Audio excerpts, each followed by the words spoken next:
Good morning students. हम कल Machiavelli के बारे में पढ़ रहे थे और मैकियावेली के बारे में कल हमने ये चर्चा की थी, कल डिस्कस किया था कि मैकियावेली जो है वह है अपने युग का शिशु था और उसके साथ ही उसे प्रथम आधुनिक राजनीतिक विचारक के रूप में भी उसे जाना जाता है। इसी प्रकार से उसे आधुनिक युग का जनक भी कहा जाता है। किस प्रकार से कल हमने उसका मानव स्वभाव का यथार्थवादी चित्रण हमने पढ़ा और उसका सबसे महत्वपूर्ण विचार धर्म और राजनीति का जो पृथक्करण कल हमने पढ़ा था कि किस प्रकार से उसने धर्म और राजनीति दोनों को बिल्कुल अलग अलग कर दिया।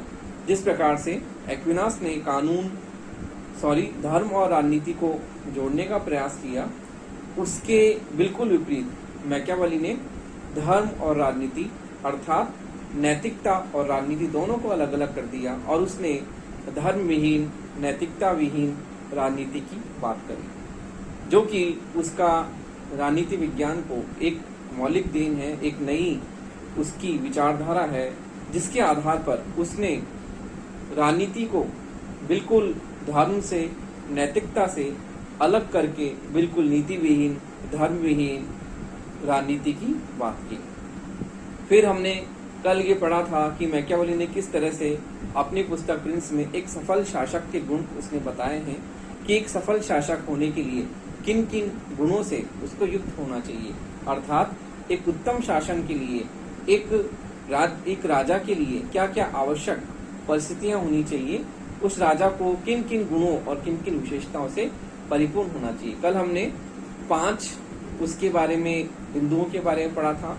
पहला था अधिकाधिक शक्ति का अर्जन करना, दूसरा था साम दाम दंड और भेद को अपनाना, तीसरा सिंह और लोमड़ी के गुणों को धारण करना, चौथा कानूनों का कठोरता पूर्वक पालन करना, पांचवा सैनिक शक्ति का विस्तार और युद्ध की स्थिति बनाए रखना, और अगला है राष्ट्रीय सेना का गठन। अगला है राष्ट्रीय सेना का गठन। कल हमने इन 5 बिंदुओं के बारे में कल चर्चा की थी, समझा था किस प्रकार से ये सफल शासक के गुण हैं। आज जो है हम आगे की गुणों की बात कर रहे हैं, उसमें है राष्ट्रीय सेना का गठन, अर्थात राजा के पास में राष्ट्रीय सेना होनी जरूरी है, यानी किराए की सेना नहीं होनी चाहिए, क्योंकि किराए की सेना का विश्वास नहीं किया जा सकता और वो शासक को कभी भी जो है वो मात दे सकती है। शासक को वो कभी भी जो है युद्ध की स्थिति में वह राजा के सफल रूप से काम नहीं आ सकती है और राजा किराए की सेना पर कभी भी विश्वास नहीं कर सकता, क्योंकि वो राजा को जो है विश्वासघात राजा के साथ कर सकती है। तो मैकियावेली कहता है कि एक सफल शासक के लिए सबसे प्रमुख चीज है कि उसके पास में स्वयं की अपनी सेना हो, क्योंकि जब सेना शक्तिशाली होगी तभी राजा क्या कर सकता है, आक्रमणों का पूरी रूप से सामना कर सकता है और युद्ध की स्थिति को वह विजय उस पर हासिल कर सकता है। इस प्रकार से एक सफल शासक के लिए जो है राष्ट्रीय सेना का होना बहुत ही जरूरी है। फिर है आचरण भय युक्त हो, घृणित नहीं, अर्थात राजा का जो आचरण है वह प्रजा के सामने राजा एक आदर्शवादी होना चाहिए, सत्यवादी होना चाहिए, न्यायप्रिय होना चाहिए। इस तरह से राजा का जो आचरण जो है वह प्रजा के लिए एक गाइडलाइन होनी चाहिए कि प्रजा जो है राजा के जो भी उसके आचरण है उसके आचरण का फॉलो प्रजा कर सके, यानी उसका आचरण, उसका व्यवहार इस प्रकार से हो कि वह प्रजा के लिए अनुकरणीय हो, प्रजा उसका क्या कर सके, उसको व्यवहार में अपना सके। तो इस प्रकार से प्रजा को जो है राजा का आचरण अपनाने वाली प्रजा हो सकती है यदि राजा का आचरण ऐसा है। तो इस प्रकार से आचरण क्या हो, भययुक्त हो, घृणित नहीं हो। अर्थात उसका आचरण प्रजा में भय को पैदा करने वाला तो होना चाहिए, लेकिन घृणित नहीं होना चाहिए। अर्थात ऐसा नहीं होना चाहिए जिससे उसका कोई वो कार्य करे, जैसे कि स्त्रियों को जो है कुदृष्टि नहीं डालनी चाहिए। उनके साथ में राजा को सम्मानजनक अच्छी तरीके से आचरण करना चाहिए कि वह अपना कार्य करते हुए कोई भी स्थिति राजा के सामने आए तो राजा उन स्थितियों को इस प्रकार से, कई बार चीजें ऐसी आती कि नजरअंदाज भी करना पड़ता है, तो राजा जो है वह उसका आचरण भययुक्त तो हो, लेकिन उसका आचरण ऐसा कोई काम उसे नहीं करना चाहिए जिससे प्रजा के सामने वह घृणा का शिकार हो, अर्थात प्रजा में उसकी निंदा हो। अगला है सम्मानपूर्ण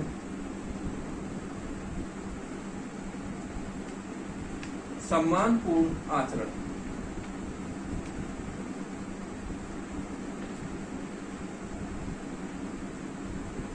सम्मानपूर्ण आचरण होना चाहिए कि राजा जो भी व्यवहार प्रजा के सामने करे वो बहुत ही सोच समझ कर करे, और कई बार संवेदनशील जो मुद्दे होते हैं उनको राजा को देखकर भी अनदेखा करना पड़ता है, और प्रजा उसके व्यवहार को जो है बहुत ही सम्मान के साथ देखे।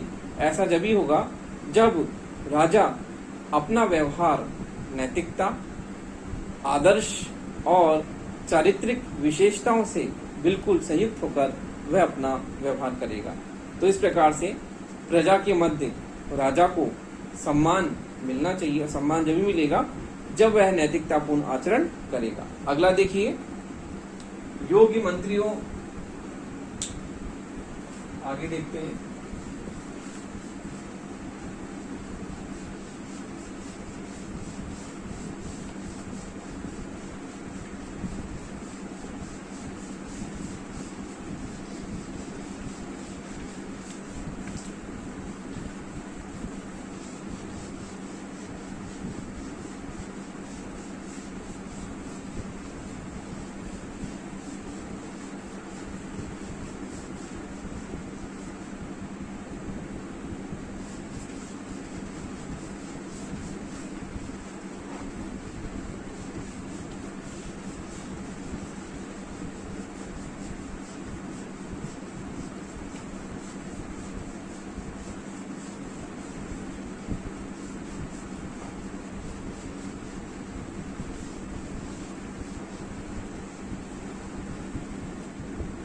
अगला देखिए, अगला पॉइंट है योग्य मंत्रियों का चयन और परामर्श। योग्य मंत्रियों का चयन और परामर्श।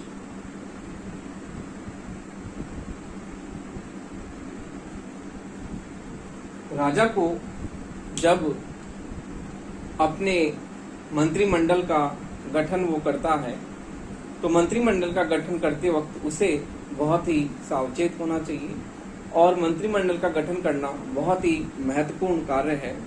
इसमें राजा अपने योग्य मंत्रियों को ही चुने, और योग्य मंत्रियों का चयन करते समय उसे बहुत ही अवेयर रहना चाहिए ताकि वह ईमानदार, न्यायप्रिय व्यक्तियों को अपने मंत्रिमंडल में शामिल कर सके। इसके साथ ही वह जब भी कोई भी महत्वपूर्ण निर्णय लेता है वह उनकी परामर्श से उन निर्णयों को क्या करे, ले। तो इसलिए राजा के लिए ये बहुत ही आवश्यक है कि वह योग्य मंत्रियों का चयन करे, और जब भी वह अपना कोई भी महत्वपूर्ण निर्णय ले तो महत्वपूर्ण निर्णय लेने से पहले अपने योग्य मंत्रियों से परामर्श जरूर करें, उनसे मंत्रणा अवश्य करें। अगला है देखिए, चापलूसों से दूर रहना।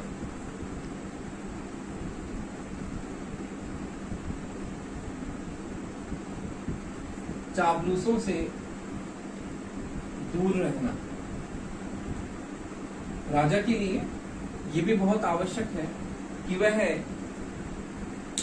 चापलूसों से, अर्थात जो राजा के सामने तो राजा की बड़ाई करते हैं, प्रशंसा करते हैं, और राजा के पीठ पीछे उसकी बुराई करते हैं और एक दूसरे को लड़ाते हैं, एक दूसरे की चुगली करते हैं। तो राजा को ऐसे लोगों से दूर रहना चाहिए जो कि चापलूसी का कार्य करें।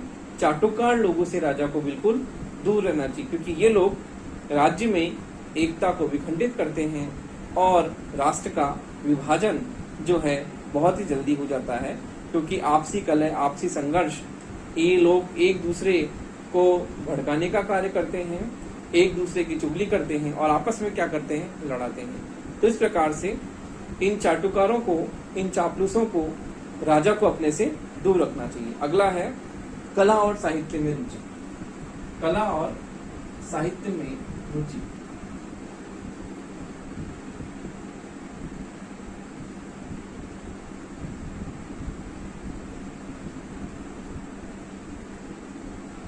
राजा को ऐसा होना चाहिए कि अपने दरबार में वह कलाकारों और साहित्यकारों का क्या करे, वह उनका स्वागत करे और अपने राज दरबार में ऐसे कला मर्मज्ञों को, साहित्य मर्मज्ञों को, अर्थात जो कला और साहित्य को जिन्हें बहुत ही विशेष रूप से ज्ञान प्राप्त हो, ऐसे लोगों को क्या करे, वह अपने दरबार में नियुक्त करे। और कला और साहित्य में राजा को भी क्या होनी चाहिए, रुचि होनी चाहिए, क्योंकि इस प्रकार कला और साहित्य में यदि शासक रुचि रखता है तो राज्य में ऐसे कवियों का आगमन होता है, राज्य में ऐसे साहित्यकारों का आगमन होता है, या नई पीढ़ी जो होती है वो इसमें रुचि लेती है और राज्य में कला और साहित्य का विकास होता है। इसलिए राजा को कला और साहित्य में विशेष रूप से रुचि रखनी चाहिए, क्योंकि आगामी समय में कला और साहित्य जब भी फल फूल सकती है जब राजा कला और साहित्य में रुचि लेकर उसमें विशेष रूप से जो है वह कार्य करवाए। तो इसलिए कला और साहित्य में रुचि राजा को रखनी चाहिए। फिर है व्यापार और वाणिज्य का विकास। व्यापार और वाणिज्य का विकास। इसमें शासक को अपने यहाँ पर व्यापार और वाणिज्य लगाने के अवसर उसे उपलब्ध कराने चाहिए, ताकि बाहर के लोग भी राज्य में आकर व्यापार और वाणिज्य का काम कर सकें। और जब राज्य में व्यापार और वाणिज्य के रास्ते खुलेंगे तो दूसरे लोग भी क्या करेंगे, दूसरे राज्यों की पूंजी का निवेश भी राज्य में होगा, जिससे कि राज्य की आर्थिक समृद्धि बढ़ेगी, राज्य का आर्थिक विकास होगा और राज्य की अर्थव्यवस्था क्या होगी, मजबूत होगी। तो इसलिए राजा को व्यापार और वाणिज्य का विकास करना चाहिए, क्योंकि व्यापार और वाणिज्य के विकास के कारण ही जो अर्थव्यवस्था क्या होती है, मजबूत हो पाती है। क्योंकि यदि राज्य में व्यापार और वाणिज्यों को प्रोत्साहन शासक नहीं देगा तो उस राज्य की अर्थव्यवस्था क्या हो जाएगी, कमजोर हो जाएगी। तो इसलिए शासक को व्यापार और वाणिज्य को प्रोत्साहन देना चाहिए, क्योंकि व्यापार और वाणिज्य को प्रोत्साहन देने के कारण ही राज्य की अर्थव्यवस्था क्या होगी, सशक्त होगी। अगला है अंतर्राष्ट्रीय क्षेत्र में, अंतर्राष्ट्रीय क्षेत्र में शक्ति संतुलन।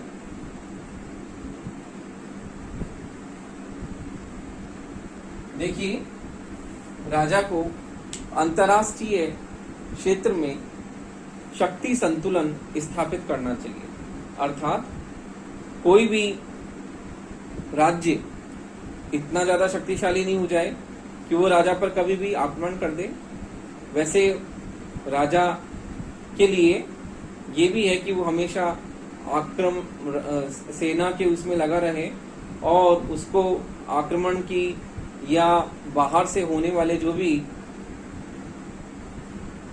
राज्य पर आक्रमण होते हैं उनका उसे पूरी तरह से ज्ञान होना चाहिए। तो ये भी है।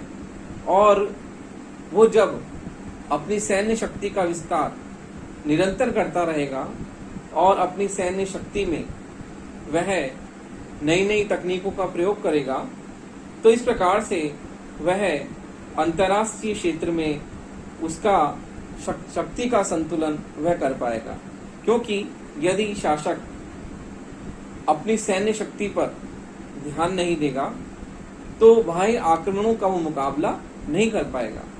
तो अंतर्राष्ट्रीय क्षेत्र में शक्ति संतुलन जब ही होगा जब राजा अपनी सैन्य शक्ति को मजबूत करेगा, और ये राजा के ऊपर निर्भर करता है कि अंतर्राष्ट्रीय क्षेत्र में शक्ति संतुलन बनाए रखे, अर्थात वे अपने राज्य पर किसी दूसरे राज्य की सेनाओं को इतना हावी न होने दें और अपने आप को इतना कमतर भी नहीं माने कि हमेशा वह आक्रमणों में लगा रहे, हर कोई राज्य उस पर आक्रमण कर दे। तो शक्ति संतुलन का मतलब वह एक स्थिति को बनाए रखे ताकि उस पर कोई भी राज्य जो है वह आक्रमण करने की स्थिति में उस पर हावी न हो पाए और वह हमेशा निरंतर इन आक्रमणों का क्या करे, इनका मुकाबला कर सके। तो इस प्रकार से शक्ति संतुलन का मतलब यह है कि वह शक्ति को संतुलित करे, कि वह इतनी ज्यादा शक्ति का प्रदर्शन भी नहीं करे ताकि लोग उससे जो है भयभीत होते रहें और आपस में कुछ राज्य मिलकर उस पर आक्रमण कर दें, और उसे इतना भी शक्ति में हीन नहीं होना चाहिए कि वो बाह्य जो आक्रमण है उनका मुकाबला नहीं कर सके। इस प्रकार से अंतर्राष्ट्रीय क्षेत्र में शक्ति संतुलन जो है वह राजा को बनाए रखना चाहिए ताकि वह अपने राज्य में सुख और शांति से रह सके। अगला है निपुणता और योग्यता को प्रोत्साहन।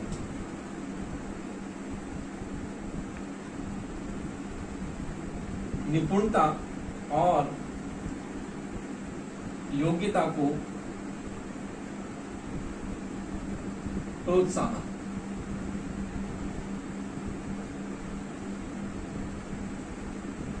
देखिए, शासक को निपुणता और योग्यता को प्रोत्साहन देना चाहिए, अर्थात जो उसके शासन में जो विशेष योग्यता रखने वाले लोग हैं, जो विशेष दक्षता रखते हैं, जैसे कि मैंने आपको पहले बताया था, जो कला मर्मज्ञ हैं, कला का उन्हें विशेष रूप से कोई ज्ञान है, कोई साहित्य प्रेमी है या साहित्य का जिसे विशेष रूप से कोई उसने दक्षता प्राप्त कर रखी है। तो इस प्रकार से राजा को विशेष योग्यता रखने वाले लोगों को समय समय पर उसे उनका सम्मान करना चाहिए, उन्हें पुरस्कृत करना चाहिए, जिससे कि उनका मान सम्मान राज्य में बना रहे। और निपुणता और योग्यता के आधार पर यदि वह ऐसे व्यक्तियों को प्रोत्साहित करेगा, उन्हें सम्मान देगा, तो राज्य का भी क्या होगा, सम्मान होगा। और आसपास में अन्य राज्यों में जो राज्य की ख्याति है, वो राज्य की ख्याति भी क्या होगी, दिन प्रतिदिन उसमें वृद्धि होती जाएगी और राज्य का नाम चारों ओर क्या होगा, फैलेगा। राज्य के नाम में भी जो है उसकी साख जो है और उसका सिक्का चारों ओर चलेगा। अर्थात यदि राजा ऐसे कला मर्मज्ञों या योग्यता निपुणता रखने वाले व्यक्तियों का सम्मान करता है, उनको प्रोत्साहित करता है, तो इस कार्य को करने से उसकी अन्य राज्यों में क्या होगी, ख्याति, उसको प्रसिद्धि प्राप्त होगी। अगला पॉइंट है मितव्ययता लेकिन साथ ही उदारता। मितव्ययता लेकिन साथ ही उदारता। देखिए, ये भी एक महत्वपूर्ण बिंदु है शासक के लिए कि शासक ऐसा होना चाहिए वह मितव्ययी हो, लेकिन मितव्ययी के साथ साथ उसे उदार भी होना चाहिए। मितव्ययी का मतलब कम खर्चा करने वाला, लेकिन जहां आवश्यकता है जैसे कि सेना पर, जैसे कि रक्षा पर, सुरक्षा पर, उसे खर्च करना ही पड़ेगा। यदि वह सैन्य गतिविधियों में, सैन्य तकनीकों में, उपकरणों में, नई तकनीकों का, नए उपकरणों का वह अपनी सेना में समावेश नहीं करेगा, तो वो किस प्रकार से अपने राज्य पर बाह्य आक्रमणों से उसकी सुरक्षा कर पाएगा। तो राज्य को मितव्ययी होना चाहिए, लेकिन मितव्ययी के साथ साथ उसे उदार भी होना चाहिए कि वह कम से कम खर्चा करे, लेकिन कम से कम खर्चा करने के साथ साथ उसे उदार भी होना चाहिए। जैसे कि वह समाज का जो निचला तबका है, जैसे कि मैंने पहले आपको बताया था, कला प्रेमियों का, साहित्य प्रेमियों का उसे सम्मान करना चाहिए, उसको उन्हें प्रोत्साहन देना चाहिए। इसी प्रकार से जो समाज के दीनहीन लोग हैं, जो समाज का निचले तबके का लोग हैं, उन लोगों को भी जो है राज्य के द्वारा उन्हें विशेष सुविधाएं, विशेष रियायतें दी जानी चाहिए, और राज्य ऐसे निर्धन वर्ग को, ऐसे वंचित वर्ग को क्या करे, उनकी सहायता करे। तो इस प्रकार से राज्य को, अर्थात शासक को मितव्ययी अर्थात कम खर्चीला होने के साथ साथ उसे उदार भी होना चाहिए, ताकि वह समाज के वंचित, समाज का जो निर्धन वर्ग है, उस निर्धन वर्ग को भी साथ में लेकर चल सके। तो इस प्रकार से मैकियावेली अपनी प्रिंस में सफल शासक के गुण बताता है कि एक सफल शासक होने के लिए ये गुण होने चाहिए, ताकि एक राजा अपना जो कार्य वह है निपुणता के साथ, कुशलता के साथ कर सके। तो इस प्रकार मैकियावेली के शासक के उपयुक्त गुणों के आधार पर हम ये कह सकते हैं कि मैकियावेली ने अपनी प्रिंस में एक शासक के लिए उसे किन किन गुणों से युक्त होना चाहिए, उसकी क्या क्या विशेषताएं होनी चाहिए, इन सब का मैकियावेली ने अपनी प्रिंस में बहुत ही विशद और व्यापक विश्लेषण प्रस्तुत किया है। तो इस प्रकार से मैकियावेली के प्रिंस शासन की कला पर लिखा हुआ सबसे प्रमुख ग्रंथ है, शासन की कला पर लिखा हुआ सर्वोत्कृष्ट ग्रंथ है, जिसमें मैकियावेली ने शासन की कला, शासन को किस प्रकार से करना चाहिए और एक शासक में क्या क्या गुण होने चाहिए, इन सब का विशद और व्यापक रूप से उसने क्या किया है, वर्णन किया है। तो देखिए, आपका अगला जो प्रश्न आता है मैकियावेली पर, यह आता है कि मैकियावेली को आधुनिक राजनीति विज्ञान का जनक क्यों कहा जाता है, या मैकियावेली की राजनीति विज्ञान को देन क्या है। तो इसके बारे में हम अब डिस्कस करते हैं कि मैकियावेली की राजनीति विज्ञान को देन क्या है और उसे आधुनिक राजनीति विज्ञान का जनक क्यों कहा जाता है।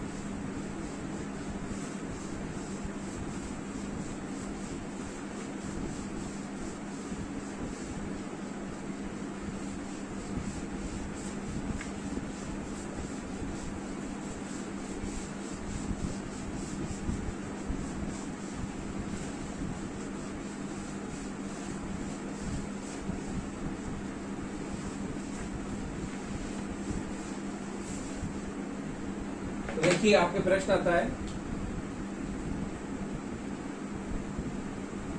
मैकियावेली की राजनीति विज्ञान को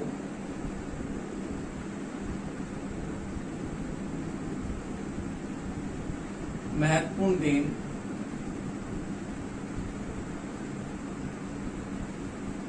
अथवा उसे आधुनिक राजनीति विज्ञान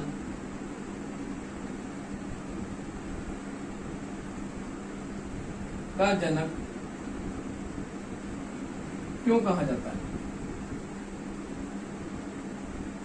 देखिए, आपके ये प्रश्न मैकियावेली का बहुत ही महत्वपूर्ण प्रश्न है, जो कि आपकी परीक्षाओं में अक्सर आता है कि मैकियावेली को आधुनिक राजनीति विज्ञान का जनक क्यों कहा जाता है, या उसकी राजनीति विज्ञान को महत्वपूर्ण देन क्या है। देखिए, हमने पिछली कक्षाओं में पढ़ा कि किस तरह से मैकियावेली ने अपनी प्रिंस में शासक के गुण बताए, उसी प्रकार से उसने किस प्रकार से धर्म और नैतिकता को बिल्कुल अलग किया, किस प्रकार से उसने राष्ट्रीय राज्य का उसने जो है संदेश दिया, और हमने ये भी पढ़ा था कि मानव स्वभाव का किस प्रकार से उसने बहुत ही यथार्थ चित्रण उसने प्रस्तुत किया।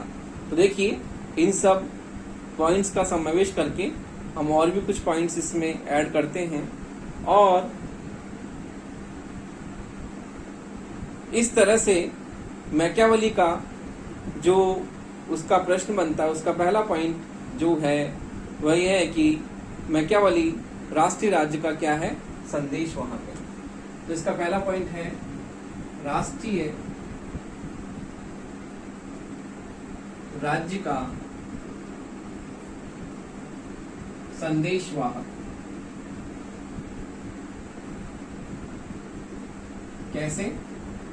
देखिए, मैकियावेली के समय में इटली में, रोम में जो स्थिति थी वह छोटे छोटे राज्यों के रूप में इटली बटा हुआ था, और उसने यह सिद्धांत प्रतिपादित किया कि इटली जो है वह राष्ट्रीय राज्य के रूप में एकीकृत हो सके, क्योंकि जब राष्ट्रीय एकीकरण होगा तभी वह राष्ट्र आगे जो है बढ़ पाएगा, क्योंकि एकीकरण के कारण जो राज्य में विध्वंस, उपद्रव और जो भी राज्य में विखंडन की जो स्थितियां होती हैं वो क्या होती हैं, उनको दबा दिया जाता है यदि राष्ट्र एक हो। और यदि राष्ट्र अलग अलग भागों में बटा होगा तो राज्य में ऐसी परिस्थितियां कभी भी उत्पन्न हो सकती है कि राज्य में कोई भी उपद्रव हो गया और राज्य क्या हो गया, विखंडित हो गया।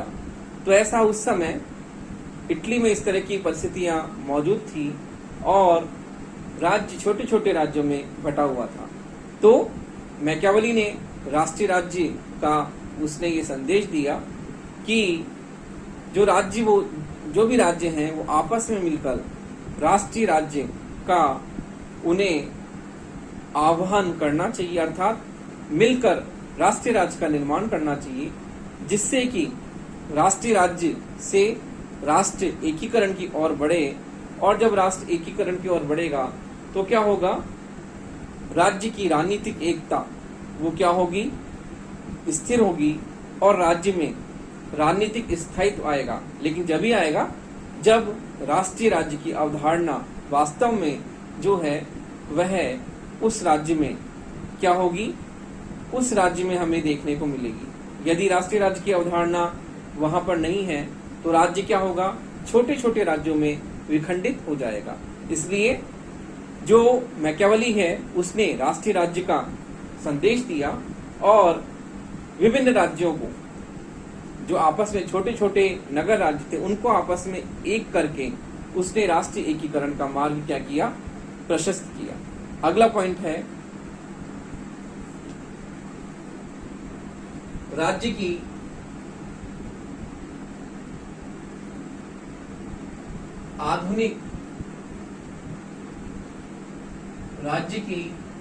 आधुनिक स्थिति का चित्रण।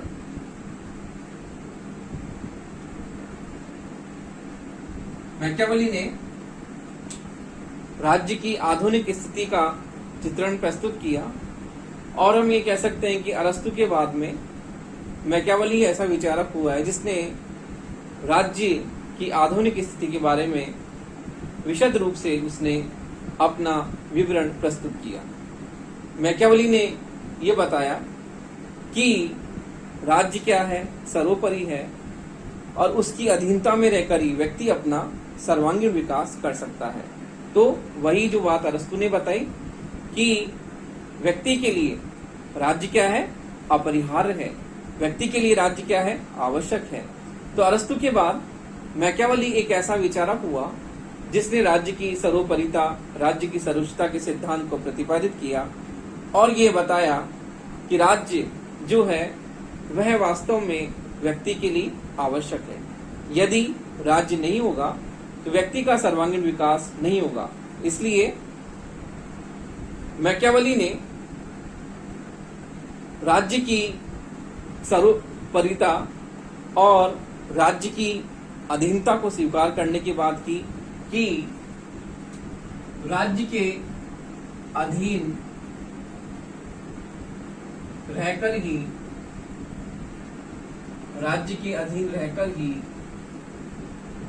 व्यक्ति का सर्वांगीण विकास हो सकता है।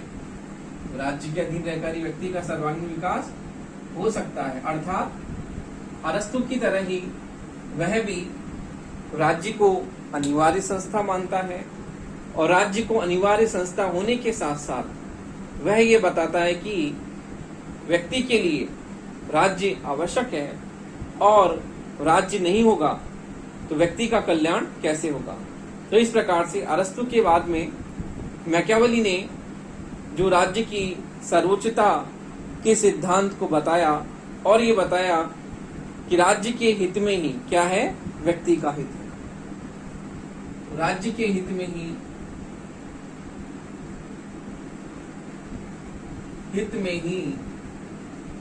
व्यक्ति का हित,